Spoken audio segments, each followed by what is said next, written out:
మీ business ఏదైనా మీ ఊర్లో promotion చేయాలంటే అది సుమన్ టీవీతోనే సాధ్యం. ఇప్పుడే సంప్రదించండి.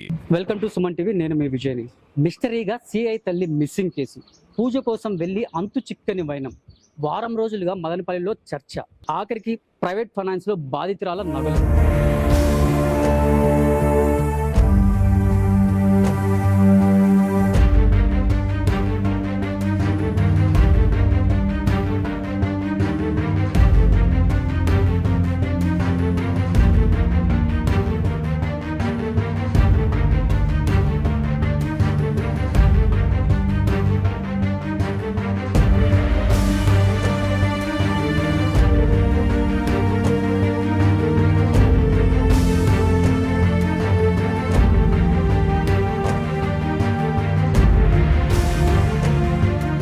ఒక సర్కిల్ ఇన్స్పెక్టర్ తల్లి సరిగ్గా వారం రోజుల క్రితం కనపడకుండా పోయింది. ఇంటి ముందు తెలిసిన ఓ యువకుడు పూజకు తీసుకెళ్తా అని చెప్పి ఆ వృద్ధురాలిని బయటికి తీసుకెళ్లాడు.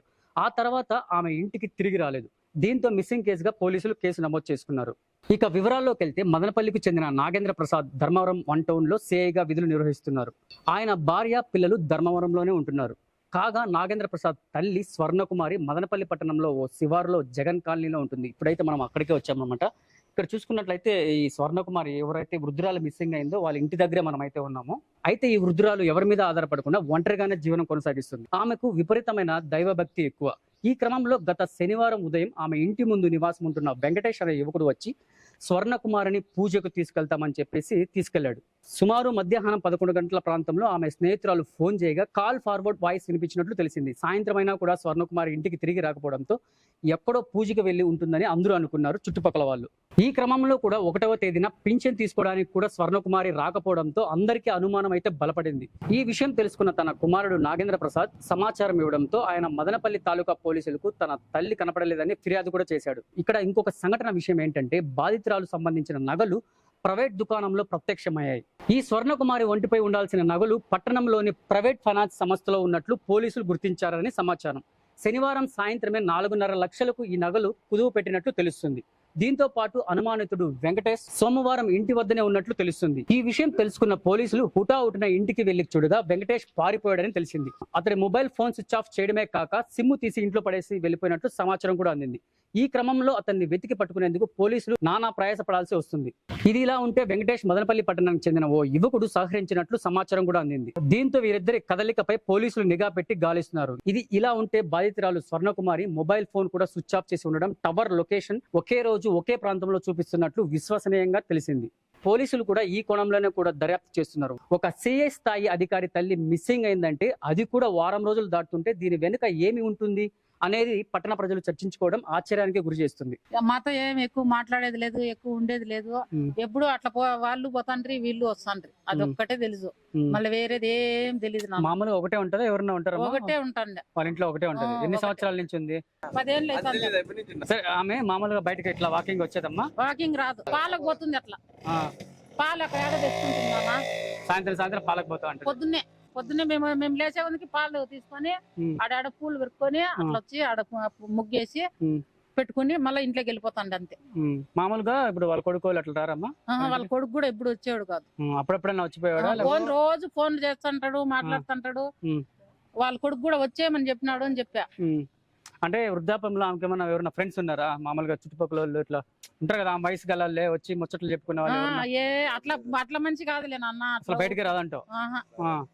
ఎవరన్నా ఫ్రెండ్షిప్లతో మాట్లాడేదంట, ఫ్రెండ్షిప్లు ఉండారంట, ఏం లేదు నాన్న. ఇంట్లో ఉంటుంది. మామూలుగా ఆమెకి దైవభక్తి ఎక్కువ అంటే కదా. మామూలుగా కొందరు ముసలి వచ్చిన తర్వాత వాళ్ళు బాగా అట్లాంటివి ఏం లేవు నాన్న. ఇప్పుడు వెంకటేష్ టైలర్ అయినా కూడా ఉన్నాడు కదా ఆడే. ఆడికి పోదు, 24 గంటలు తెరుచుకునే ఉంటాడు. ఇప్పుడు ఇక్కడ ఉన్న చూడు ఎదురుగా ఇల్లు, ఇప్పుడు వాళ్ళ ఇంటికి పోతా అంటారా తరచుగా? ఎవరు? వీళ్ళు పక్కింటి వాళ్ళు పక్కనే వీళ్ళు పోతా అంటారు, వస్తాంటారు అంతే. ఏం వాళ్ళ బంధువులా లేకపోతే పక్కింటి వాళ్ళు మాత్రమేనా? వాళ్ళ ఊరు వాళ్ళు అట్లని ఎవరన్నా అడిగినా ఏమి అంటే అట్లా అని చెప్తాను. మామూలు మీకేం వచ్చింది టాక్? ఏమని తీసుకుపోయినాడనే కాదమ్మా, మీకేమనిపించింది? తెలియదు నాన్న, అప్పుడు పేసే తెలియదు. మీరేమన్నా అనుకోండి, మీ పక్క ఊరు చూసిన వాళ్ళమే కాదు. మామూలుగా ఇక్కడ స్వర్ణకుమారి అమ్మ ఉంది కదా, మామూలుగా వస్తా ఉంటారు ఇట్లా బయటికి? ఆమె ఎక్కువ తిరిగే మనిషి కాదు ఆమె.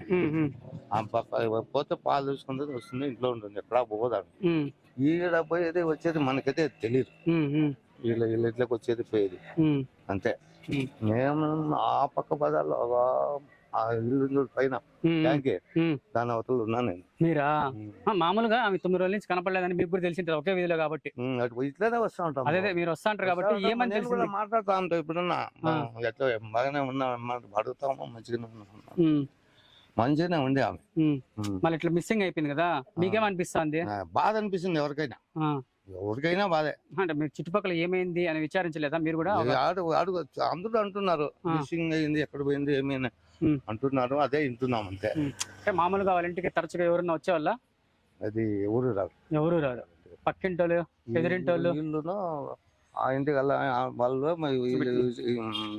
వీళ్ళ ఊరు, వాళ్ళ ఊరు దగ్గర అంట. ఈ భూమి కూడా పక్కనే భూములు ఉన్నాయంట వాళ్ళవి అని అనుకున్నారు. ఈ వీధిలోనే? ఇక్కడ కాదు, ఊర్లో, అక్కడ వాళ్ళ ఊర్లో. ఏం ఆ భూములు ఉంటాయి ఏమో. అదే పరిచయంతోను ఆమె వాళ్ళు పక్కన కలుసుకునే వాళ్ళు అనమాట అంతే. ఎవరు వేరే వాళ్ళు ఎవరు. ఇది మిస్సింగ్ అయినప్పటి నుంచి మాకు చాలా బాధగా అయింది. మా ఇంట్లో కూడా అందరూ చాలా బాధపడతాను అమ్మ గురించి. ఎట్లుండేది ఆమె? నాతో నేను 1-2 తూర్లు మాట్లాడింది. బాగా ఇంట్లో కూడా మాకు మర్యాద ఇచ్చింది. బాగుంటున్నానా, నువ్వు పైకి రా అని చెప్పింది. మా అవ్వకైతే రోజు పరిచయమే. అంటే వచ్చి అక్క అనిపోతుంది. మా వయసులో మా అవ్వ పెద్దది, అమ్మ మంచిది, మాట్లాడే విధం బాగా. అందుకని మాకంటే అమ్మ అంటే అంత. సో ఆమె వృద్ధురాలు ఇంట్లో ఒకటే ఉండేదా లేకపోతే ఎవరన్నా? ఒకరే అంటే మేము చూసినప్పటి నుంచి ఒకరే ఉండేది. వీళ్ళైతే కొత్తగా వచ్చినారు. వీళ్ళ గురించి మాకు తెలియదు. వీళ్ళు కొత్తగా వచ్చినారా? ఎవరైతే వాళ్ళకి తెలియదు. ఆ అక్క కూడా బయటకు వచ్చేది కాదు, చాలా మంచిది. ఇట్లా వచ్చి పలకరించే ప్రయత్నం ఏమైనా చేశారా? అదైతే మేము చూసిండలేదు సార్. మామూలుగా అయితే పాపం ఇంట్లోనే ఉంటామండి. మొత్తానికి అమ్మ వచ్చి మీకు హెల్ప్ చేసింది బాగా పాప కోసం. ఈ పాపే ఓకే. బతికుంటే బాగుంది అనిపిస్తా ఉంది, బాధ అంతే. ఇట్లా నా కొడుకులకి చాలా ఇదిగా హింసించాను. చూసినారా మీరు? చూడలేదు. బయట నీళ్ళు పడతా అంటారు, అంత గమనించాను. మొన్న ఇక్కడ స్వర్ణ కుమార్ అనే వృద్ధురాలు తప్పిపోయిందంట కదా, మిస్సింగ్ కేసు కదా. మిస్సింగ్ అయింది కదా, మీరు పక్కనే ఉంటున్నారా? మీరు ఇక్కడేనా? ఏం చేస్తుంటారు ఆమె? ఏం లేదు, పింఛన్ వస్తుంది, ఇంట్లోనే ఉంటుంది. పింఛన్ తీసుకుంటుందా? సో అంటే ఎన్ని రోజులుగా ఉంది ఇక్కడ ఆమె? 5-6 సంవత్సరాలు. 5-6 సంవత్సరాల నుంచి ఉందా? వాళ్ళ కొడుకు వాళ్ళు ఎవరు లేరన్నా ఇక్కడ? వాళ్ళకి లేరు, ఇక్కడ లేరు, వాళ్ళు అక్కడ ఉన్నారు. ధర్మవరంలో సారదే ఆమె పోతా ఉంటుంది. ఒకటే ఉంటుందా? అంటే ఏమి ఇట్లా ఫుడ్ గిడ్డ ఎలా ఆమె వండుకుంటుంది, చేసుకుంటుంది? ఎట్లుండేదన్నా ఆమె ఇక్కడ?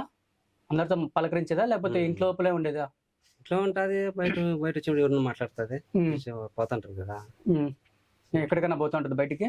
బయట ఎప్పుడన్నా ఏమన్నా పని ఉంటే పోతా ఉంటుంది. అంటే మామూలుగా ఆమెకి బాగా గ్రూపుల్లో ఉంటుంది కదా, గ్రూప్ లో ఉన్నప్పుడు వాళ్ళకి డబ్బులు కట్టుకుని ఏమన్నా పోతారు. ఎంత ఉంటుంది అన్న వయసు ఆమెకి? సుమారుగా 60,000 పైన. 60,000 పైన ఉంటుందా? ఏ పెన్షన్ వస్తుంది ఆమెకి? మామూలు వృద్ధాపించిన. సో అయితే మొత్తానికి అయితే ఇప్పుడు ఎట్లా మిస్ అయింది అనుకుంటారు మీరు? మీరు ఉంటారు కదా పక్కన, మీకు ఏమన్నా అనుమానం ఉందా? ఐడియా లేదా? పోతాంది, ఏమో టౌన్ లో పోతాంది అనుకున్నాం. మా ఎక్కడ గుడికి అని చెప్తా వెళ్ళిందా లేకపోతే ఏమన్నా ఇంకా ఊరికి వెళ్ళి వస్తా అని చెప్పేసి వెళ్ళిందా? ఏం చెప్పలేదు. సైలెంట్ ఎవరిని పోయేది మనం మాట్లాడకూడదు కదా. కాదు, ఇప్పుడు ఆమె ఒంటరిగా ఉంటుంది కదా ఇక్కడ, ఎవరైనా వచ్చి చూసిపోయే వాళ్ళ ఇక్కడ ఆమె కోసము? లేదు, ఎవరు రారు. వాళ్ళ కొడుకు ఆ సార్ వస్తాండే. అంటే వాళ్ళ ఫ్యామిలీ మెంబర్సే కాకుండా బయట వాళ్ళు ఎవరైనా వచ్చి పలకరించేది? బయట ఎవరు రారు. ఓకే.